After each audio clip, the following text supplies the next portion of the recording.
జనగామ జిల్లా పాలకుర్తి నియోజకవర్గం శాతపురం cross road వద్ద మొక్కజొన్న రైతులను మాజీ మంత్రి ఎర్రబెల్లి దయాకర్ రావు పరామర్శించారు. బస్తాలు లేక, లారీలు రాక వారం రోజులుగా రైతులు ఎండలోనే మగ్గుతున్నారని ఆయన ఆవేదన వ్యక్తం చేశారు. రాష్ట్ర వ్యాప్తంగా సాగు పెరిగినా కొనుగోలు కేంద్రాలు తెరవడంలో ప్రభుత్వం విఫలమైందని మండిపడ్డారు. మద్దతు ధర లేక రైతులు దళారులకు తక్కువ ధరకే అమ్ముకుంటున్నారని, ఎన్నికల ముందు ఇచ్చిన బోనస్ హామీ ఏమైందని ప్రశ్నించారు.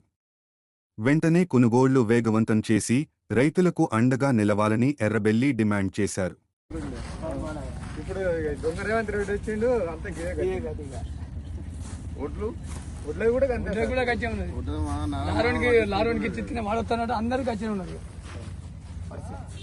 రేవంత్ రెడ్డి ఉన్న రోజులు మాకు కష్టాలు తప్పాయి. రైతు మందు 2 ఎకరాలకు వేసిన మొత్తం కేసీఆర్ అన్నప్పుడు ఆట పెట్టకపోతే పడేది. పెట్టుబడి మందుబత్తాలకు వచ్చేది అంది సార్. మందుబత్తాలు దొరికినాయి బాగానే.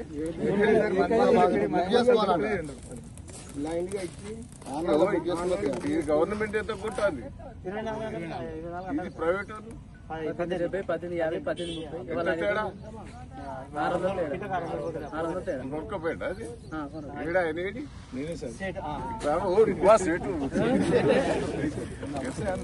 చూసినా కానీ నువ్వు ఎందుకు వచ్చినావు అని అంటున్నా. ఎట్లా కొట్టారు?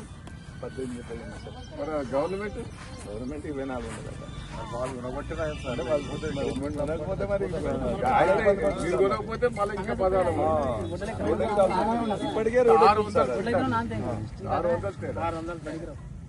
500 చిల్లర కదా దూరం అండి.